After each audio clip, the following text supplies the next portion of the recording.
We're 5 days into Trump's DC takeover, and I still just don't know what we're supposed to do. This is Trump's do-over. This is his chance to do all of the things that he didn't get to do in term one.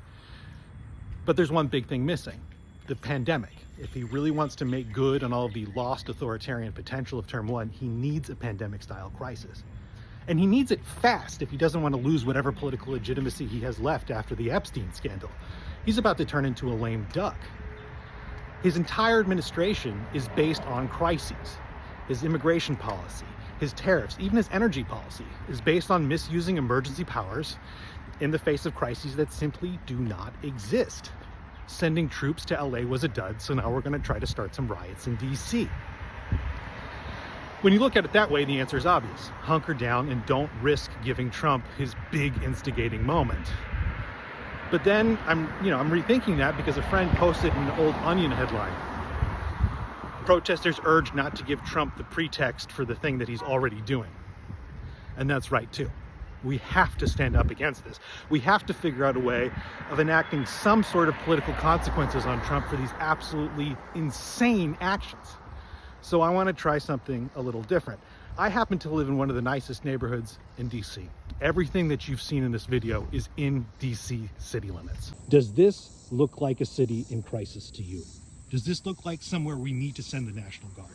Does this look like somewhere our nation's emergency funds should be spent to protect? No, the answer is obviously no. And yeah, I said I live in one of the nicest neighborhoods in DC, but Alan Greenspan lives in this neighborhood. There are houses in this neighborhood that are blurred out on Google Maps. If this city was really in crisis, those folks would be moving back to Virginia and Maryland like they did in the 90s. There are embassies in this neighborhood. If this was a city in crisis, they'd be recalling their diplomats, just like we do when we're about to bomb the Middle East. If you saw a neighborhood like this in Gaza, wouldn't that change your understanding of that conflict? If you saw a neighborhood like this in a city that you just donated wildfire or hurricane or earthquake relief funds to, wouldn't you be a little pissed? Yeah, this is the top of the range, but this is in the range. And if you're thinking, oh, but they would never send soldiers to your neighborhood, we're just north of Georgetown. So if you're like me and you live in DC and you're trying to figure out what to do to stand up to Trump, maybe try just showing us your neighborhood. Try showing us how beautiful this city really is, and make it clear how ridiculous it is to say that this city is in crisis, because even downtown, this is a great place to be. And if you want to hop in the pool, just shoot me a DM. Like I said, very friendly city.